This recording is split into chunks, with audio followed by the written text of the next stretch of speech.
Hello and welcome to Hexed Encountered. My name is Joe. Today I am going to be doing a first look video at the game A Most Fearful Sacrifice, the second edition of the game. This is the 3 Days of Gettysburg. It is a Hermann Luttmann game and is published by Flying Pig Games. This is a game that I backed on Kickstarter, and the Kickstarter backers are receiving this game. It is available for purchase, of course, on the Flying Pig Games website and other places as well.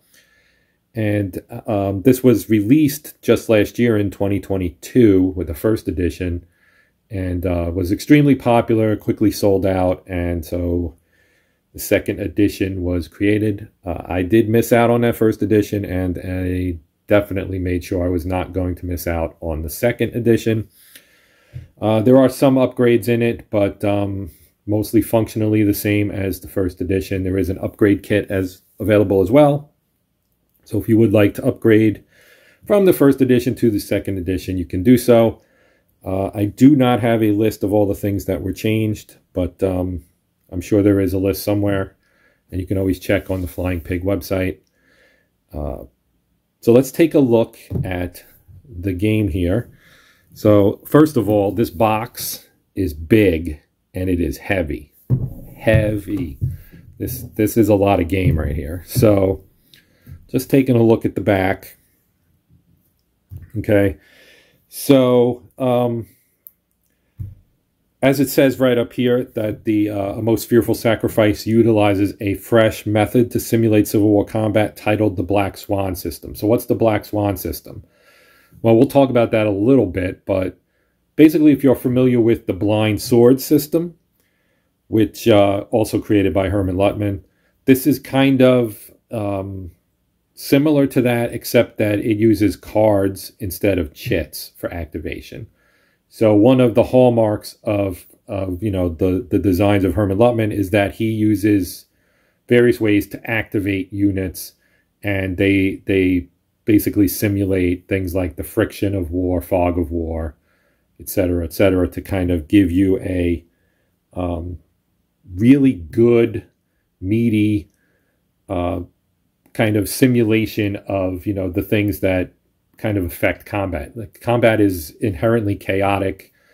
That old saw about the best plans don't survive contact with the enemy, something along those lines. All very true. So, his systems, and this is, one of the several now that he's come up with, come up with creative ways to model that inherently chaotic nature of combat. So this has in here, you'll see we have a revised rule book. There's one of your changes. Revised scenario book, another change. Consisting of 15 scenarios, 9 on a single map, and 6 that use both maps. This is a 2-map game. Along with the Reynolds Lives variant. 2 lush game maps, each measuring approximately 31 by 40 inches. As I mentioned, this is an enormous, maybe I didn't mention it. I mentioned the weight of the box. The weight of the box is because it's got 2 gigantic maps in it. This is an enormous game. 4 thickly cut, beautiful 13 by 16th inch counter sheets consisting 352 counters, an informative 5/8 inch counter sheet for the 176 administrative markers, 90 poker-sized playing cards, which is the coal in the steam-fired game engine, as it says here on the box, 2 11 by 17 player aids, 1 scenario setup guide, 1 clarification card, 3 impressive command displays, 6 dice, 2 red, 2 black, 2 white. It's for ages 15 and up, 2-player game. 4 can play the larger scenario. It's also soloable. Should point that out as well. Playing time, 1 hour to 3 days. 3-day battle, 3-day game, right? As you can see, we have the Flying Pig Games logo and the Tiny Battle Publishing logo as well. So let's take a look here at what's inside the box. And like I said, this is a big box. Oh, I will mention some of the Kickstarter / add-on things that I got. I did get extra cards here, which also includes here, as you can see, Stonewall Jackson, who was obviously not at Gettysburg. He had, died the year before. I think it was the year before. He died before this anyway. But you have the ability to have Stonewall Jackson alternately, a little alternate history. He lives, he's at the battle, etc. So there are some cards for that. Got some cool dice in the two colors, blue and gray, with the flags on them. Union flag, American flag, etc. for the Union, and the Confederate flag as well. Then we have some border strips here. There are 4 total, 2 for each side. So you can see here we have a USA with a cannon, USA with the rifle, Springfield I believe, Confederate cannon, and a Confederate long rifle. So these are nice, pretty familiar. If you have any of the say old school tactical, you may have gotten these as well with that. You can purchase those, obviously, to help mark off areas of the map that are active in that particular scenario. So now let's look inside the box. Okay, so here we have the box, and I'm going to open it. I pulled the shrink wrap off. Did that off camera. Okay, so this is the inside of the box here. Now you can see a tall stack of maps here, and we'll get to that in a bit. So let's look here. We've got our books and player aids. So scenario book, pretty thick actually. 30 plus pages. We've got 34 pages plus a redirected reinforcement sheet on page 35. Fatigue and disorganization test. So you have a whole bunch, 15 as were mentioned, 15 different scenarios. You can see an image of the map. The map was done by the late great Rick Barber, and I'm not 100% certain, but I believe it was the last one he did. And it is gorgeous, as all of his maps are. So that's our scenario book. The rule book weighs in at approximately 32 pages, counting the back cover with the index on it. So full index as well as a table of contents on the first page in here. So yeah, as is kind of typical of Flying Pig game manuals, there are illustrations. It is very nice, nice paper, nice and thick. So, like kind of a semi-glossy paper with images nice and big of the counters and what each thing on the counter is. Corps, affiliation, the brigade name, which is just really the commander of the brigade, and then the division code. So that would be the kind of the first couple letters typically of the division commander's name. And then we have here we have the number of brigade counters, the unit type, so it's kind of a graphical indication of what the unit is. This would be infantry. You also have artillery, of course, horse artillery, and cavalry, as you would expect. And then we have strength points, which is used for combat, of course, and cohesion rating, which is also used for combat. And I might not get too far into the rules because this is more, like I said, kind of a first look, which I do like to talk about mechanics, but I don't want to get too far down in the weeds. At some point, I will do a playthrough kind of video to show some stuff, or at the very least, a play example video to show this game. As you can see, there are a lot of card images in here. We have a card here for Robert E. Lee. There are different types of cards. The CIC cards, the Commander-in-Chief cards, so you will have a card for Lee, of course. This is a Corps activation card for Sickles' Corps, which was the 3rd Corps. The poor here indicates that he was not the best general in the world, I suppose you might say. Fog of War cards, and the event cards with, this is a Rebel Yell event card. So there's a lot of descriptions for cards in here, which you would expect As I mentioned, unlike Blind Swords, which uses chit activation, this is a card-activated game. So it's not a card-driven game, but it is a card-activated game. And you do have events which come off the cards too. So cards play a big role in this game, which is, as I believe I mentioned earlier, is the Black Swan system, which is a new system. So far, this is the only entry, but there is a new one called the Rock of Chickamauga, which is coming out or going into Kickstarter sometime later this year, I believe, maybe fourth quarter. I would have to look at the Flying Pig website, but I believe that's what it is. So you have some examples, as always. I've been playing a lot of Hermann Luttmann games lately, and there's a lot of this type of thing in here with the color-coded paragraphs that kind of show various examples, important rules, optional rules, things that mention veterans of the blind sword system. So take note that the concept of the lead unit is not used in this system. So there, he highlights some of the differences, because obviously Blind Swords is a popular system. There are 10 games in it, I believe, at this point. So people are familiar with that. And so, yeah, for people who played that system, this one will be somewhat familiar in some ways, but there are significant differences in the mechanics. As you would expect, as this is a different system, but it is still a Hermann Luttmann system, so everything kind of hangs together in a, very sensible way that isn't overly difficult to grasp and works really well. Then we have some clarifications, reminders, and variants, two-sided here. Nice thick cardstock. Okay, we have a turn track and orders of battle for the Army of Northern Virginia and the Army of the Potomac, obviously the two forces that were engaged in the fight. On the back, we have the scenario setup guide, right? The Devils to Pay. There's actually a game called that as well. Longstreet attacks. These are various, obviously various scenarios. Into the slaughter pen, rather.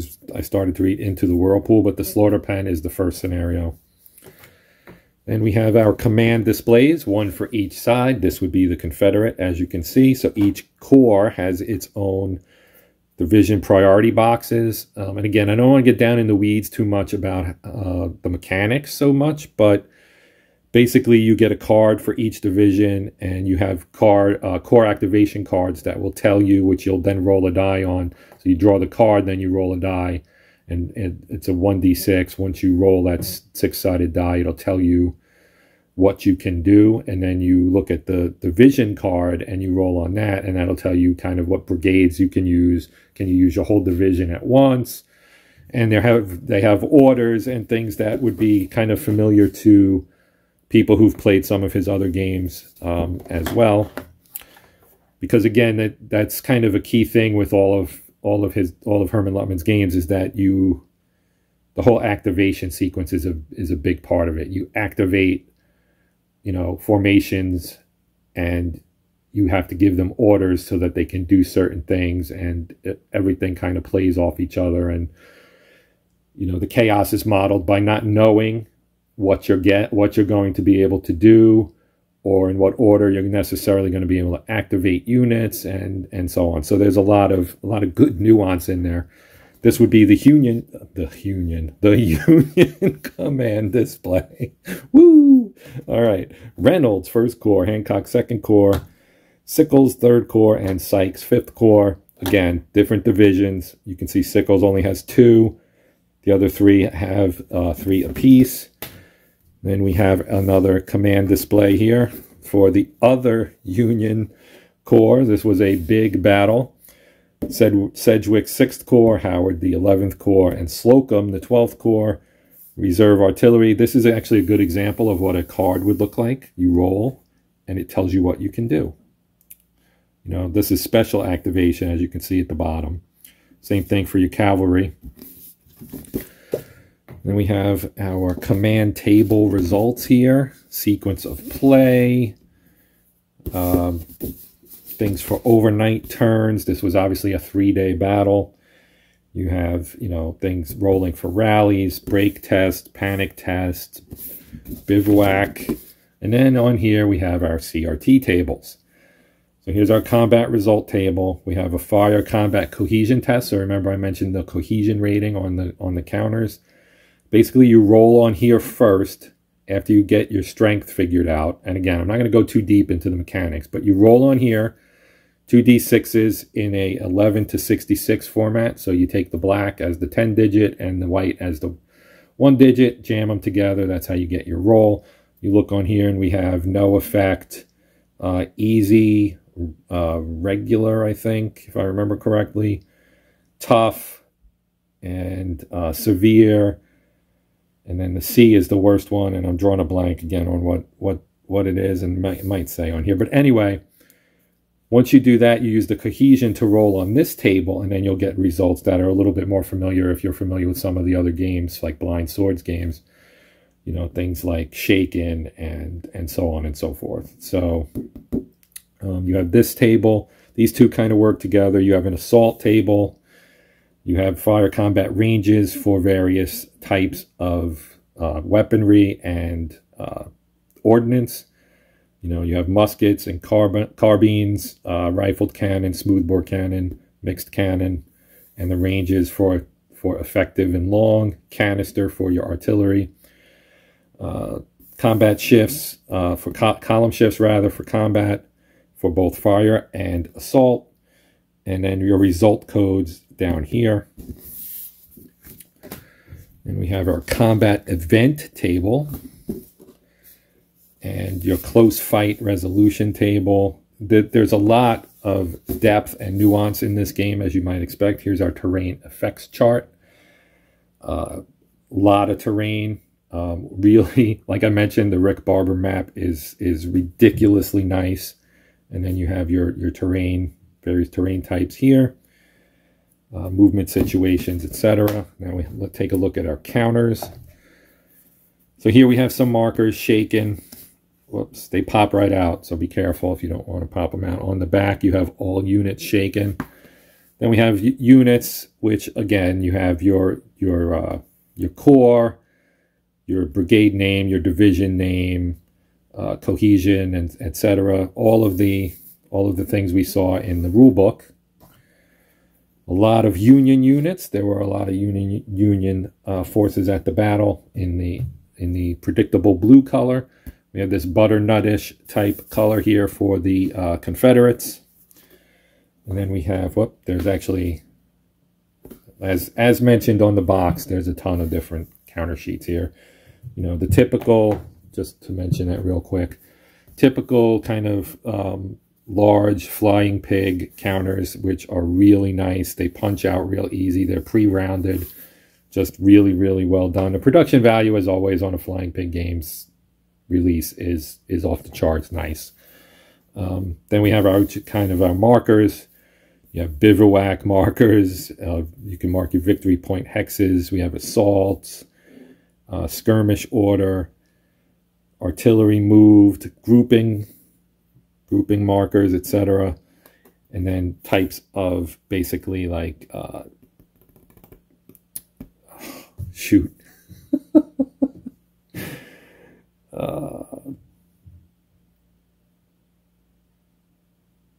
Fortification types down here.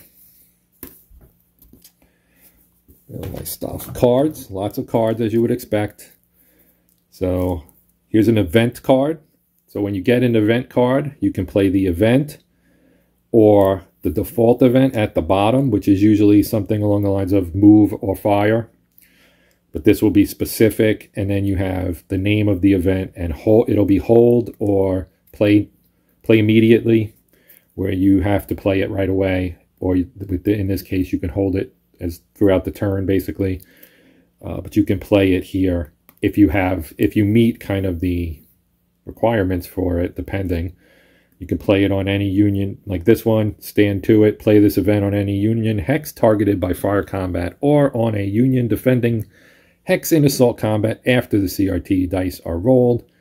You may force your opponent to re-roll all their dice in both fire and assault combat, or you can re-roll all your dice in assault combat The re-rolled result must be kept. So we have 2 decks here. I guess I won't bust into them right now. This would be a core activation for a replacement general. So if your general is out of action, killed, you can, this would be the Union 6th Corps. It gets a poor rating, as you might expect. And then this is an example. So you have 5 results: 1, 2, 3, or 4, and 5 and 6. Typically, rolling higher usually is better because you can do division things as opposed to brigade things in some of the cards.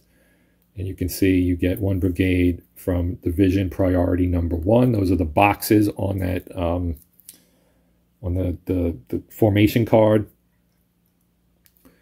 And 1 hex of Tompkins artillery as well in this case. So you'll have a lot of things like that in there. Here are our regular dice. As I mentioned, I also have the Kickstarter dice that I have as well.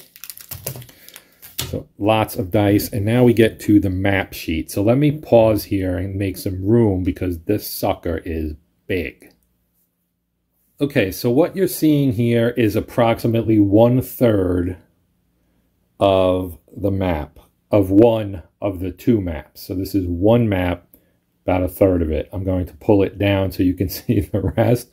This is 1 edge right here, obviously.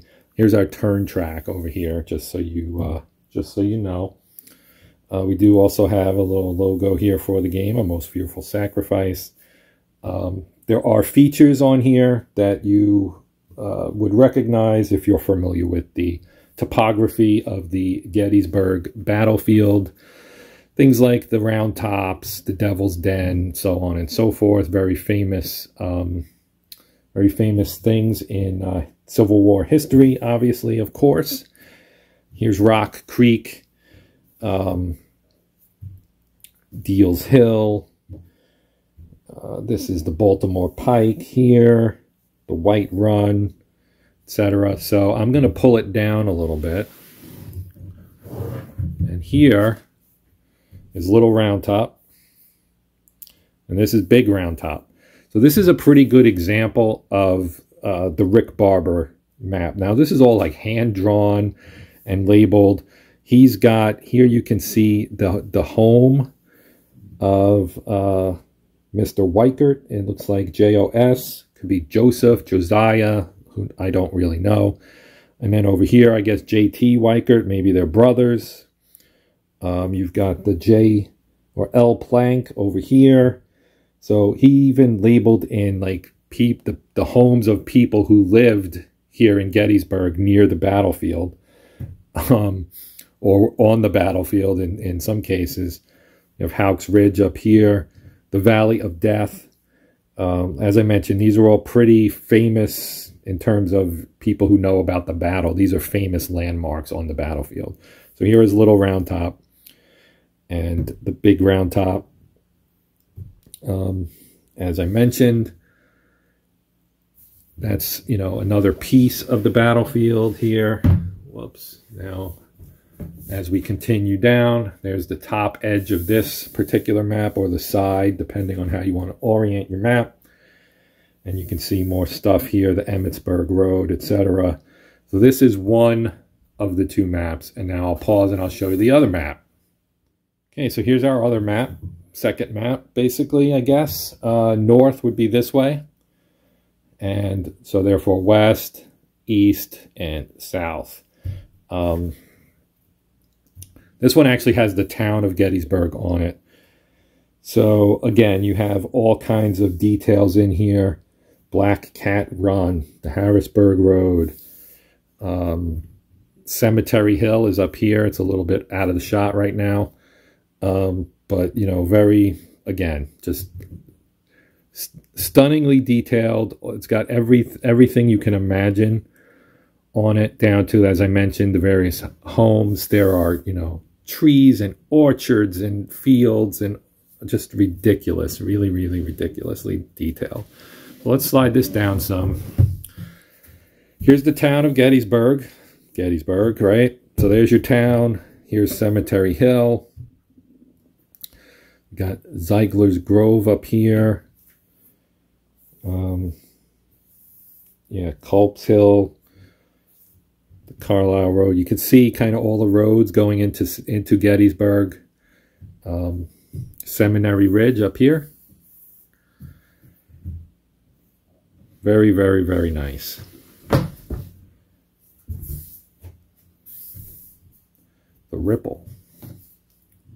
Really, really, I mean, the map is like something you'd want to like frame and hang on your wall. It's really, really nice.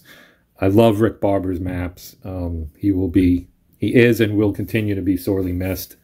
But this one is truly outstanding. So this is obviously the rest of it. Hers Ridge here.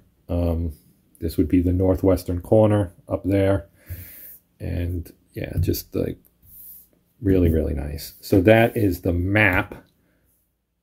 So that's our first look at A Most Fearful Sacrifice, 2nd edition. Hopefully, I mean, I really waffled on doing this because there are a lot of videos on this game. This is a very, very highly rated game. I think it's an 8.9 on Board Game Geek, which is a really outstanding rating. So yeah, tons of videos on this. So I was kind of, should I do one or not? Ultimately, I decided to do it for 2 reasons. One, as I mentioned, today is July 1st, 2023, which is the 160th anniversary of the start of the battle. So it felt like it was a timely thing. Also because, you know, I wanted to kind of look at this and talk through my thoughts on it as, you know, kind of just because I wanted to go through the components of the game. So why not do it on video? Doesn't hurt anything. If 5 people watch it, then 5 people watch it. But I still got the enjoyment of going through this and talking it out and really looking over everything and going through how the game works kind of for my own benefit and hopefully for yours as well. So that will do it. I appreciate you guys watching as always. Thank you very much. Hope you got something out of it. If not, well, okay. But anyway, that will be it for this one. So until next time, my name is Joe. This has been Hexed Encountered. Please consider liking, sharing, subscribing, etc. You know the rigmarole. But until next time, happy gaming.